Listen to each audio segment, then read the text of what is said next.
Lx7.ca.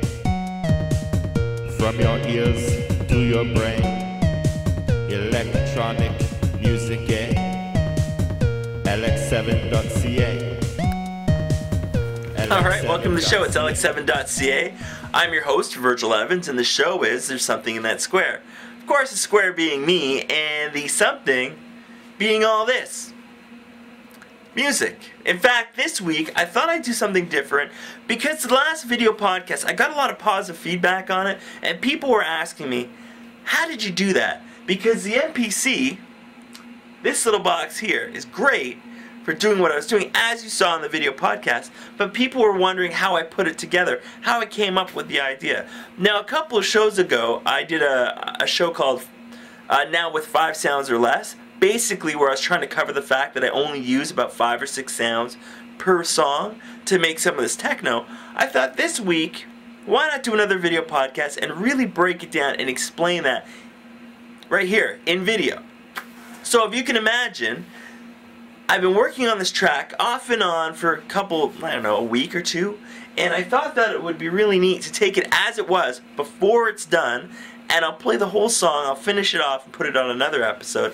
But I thought while I was working on it, I'd kind of break down what I do and how I do what I do.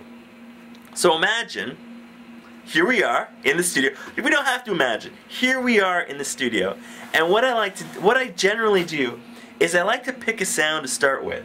So in this case, I was mastering everything for the Lx7 promo release, and I was just kind of hanging out, just playing lead lines. I was just like kind of goofing around on this thing.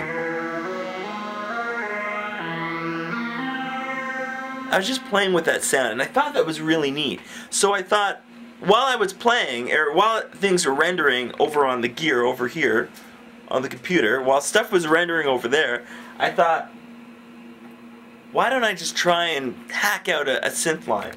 So I made a pattern, this pattern here, which you can't see. So I have this, just to show you what I'm doing. I was sitting there and I was goofing around and I came up with a synth line, and I thought it was really neat. So it's just kind of like a playful synth line, and the whole time I wasn't really focused on making this song. I wasn't thinking I'm gonna make a tune. I was just in the mood to kind of goof around. So I was playing with that, and then I made an alternative sound to it. So I added in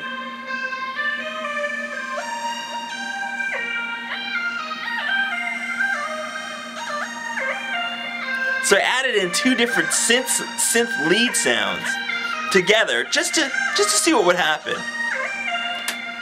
That turned out really good. So of course, when it comes to doing songs and making techno, I like to play. I couldn't just leave it at that. So I had those two sounds. I got on the 909 because I love the 909. It's so awesome. The 909 is cool.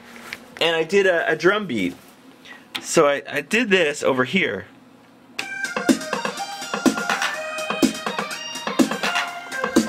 Now if you can imagine, I was just kind of in the mood for like a breaky kind of track. So make a breaky track. So here, so let's throw the kick in.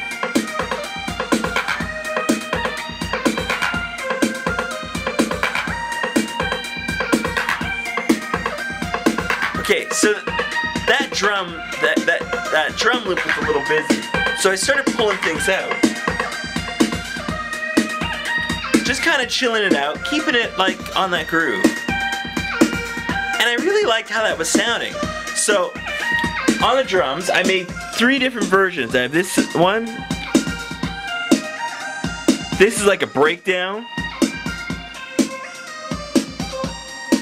And then this is like a fill.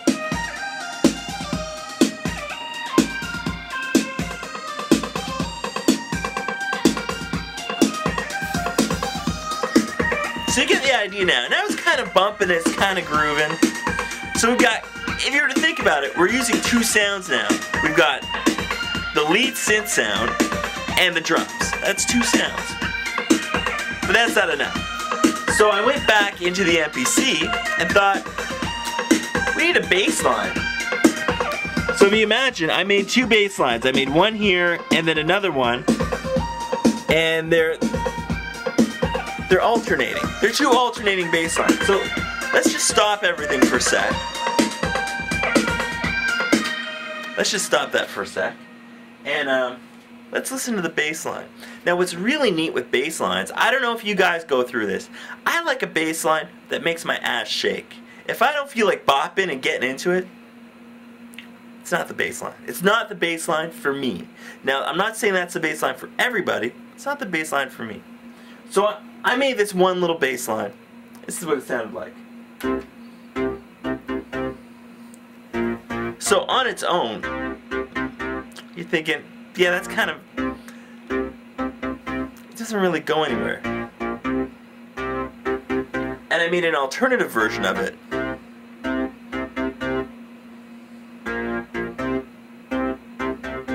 So you're thinking, okay, yeah, so what? Let's throw that in with the kick. So now we'll pick this, and we've got the jump, okay.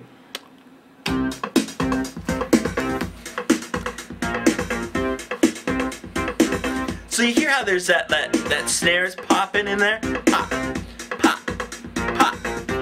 You got that. And then the bass line's kind of playing around it.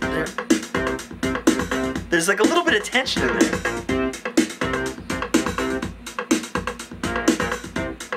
And that second time I just pull, see, I just bring just for that. So now imagine we've got this track basically done. Something that's funky, got some drums, got some bass. It's not enough. Let's throw in another bass line. Because it's always good to have like a dueling bass line. And I gotta admit, this isn't finished. I'm still working on it. I still have to finish it. But the whole thing is, I got the two bass line thing going. So over here, I'm using the good old microwave. I've added another bass line in here. You can't really see it, but we turn that. It's just like a nice descending bass line. Just descending.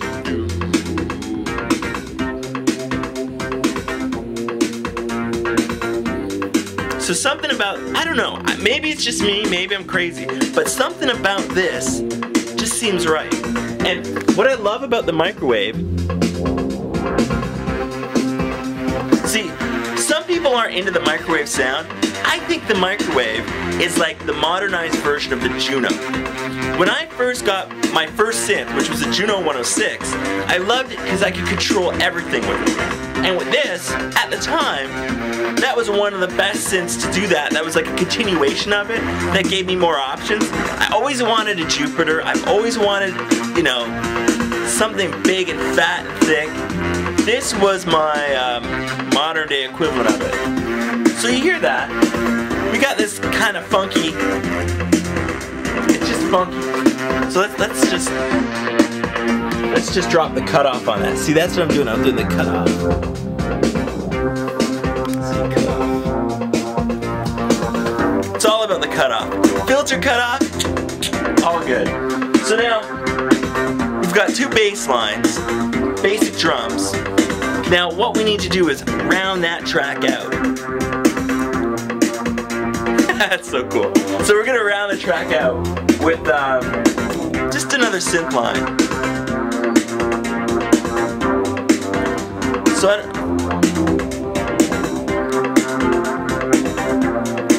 just kind of, okay, let's just break it down to the rounded out synth.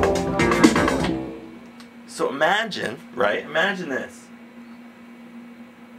We've got this track now. This track's pretty much done. We've got a lead sound, so that's 1. We've got a bass line, 2. We've got a second bass line, 3. We've got drums, of course, that's 4. So we've got 4 sounds. Let's round it out with a 5th sound. That 5th sound is going to be this. So let's just play that on its own so you can hear what we're doing. Again, I was just looking for something to fill the track out. And I'm not saying I don't have all the answers. There's no hard rules on how to make good techno or music. But what I've noticed, and I've kind of taken a cue from those bands. They have a drummer, they have a lead guitarist, a rhythm guitar, a bassist, and a singer. That's it. Most bands, and some bands have even fewer. They only have like a drummer, guitarist, and a bassist, or like something like a small just three things. I thought I was gonna try that with my music, as if this gear were a band, and I was just telling them what to do. I was like producing them, I guess. So this is the other sound that kind of fills it out. I would almost call it the rhythm. And I did two alternating versions of it. So we got one there, and then.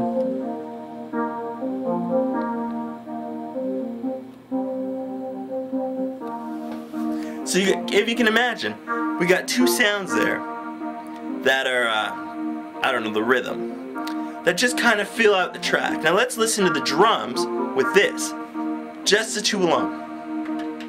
Because, you know, might as well. So here we go. We go.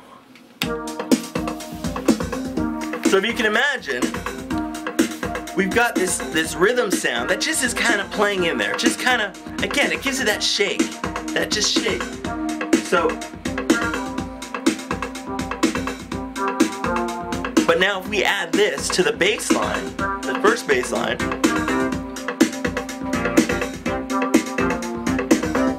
so now we've got the rhythm and the bass line. So rhythm, bass, here are the lead sounds, here's that other bass sound, that second bass. And if you notice, we've got 1, 2, 3, 4, 5. 5 sounds, 5 channels, there we go. We're running things right. So now, let's turn on everything but the lead sound. So all of a sudden we've got a really full track. It's full, it's got movement, it's got wiggle, it's got shake. It kind of makes you want to, I don't know about you guys, but it makes me want to kind of like get into it, just jam it out. But we haven't even thrown in the lead sound. So, let's throw the lead sound.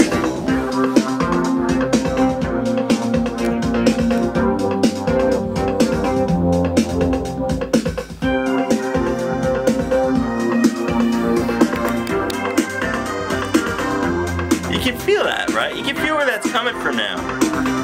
And that's what's so neat about this. It's not a complicated track. In fact, right now, it's pretty much only one loop. But what I like to do, as you may like to do too, I like to mix it up. So I take a little bit of one loop, add it with a little bit of another loop, start playing it live. Next thing you know, you got a big track. You got everything that I've been doing up until now. So imagine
that's what you get.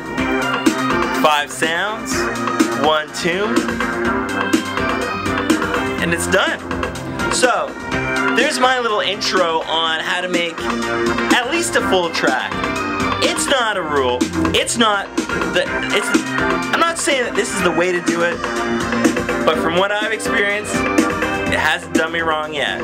So, Until next time, this is me, Vergel Evans, saying thanks for checking me out. And until next time, keep dancing. Lx7.ca.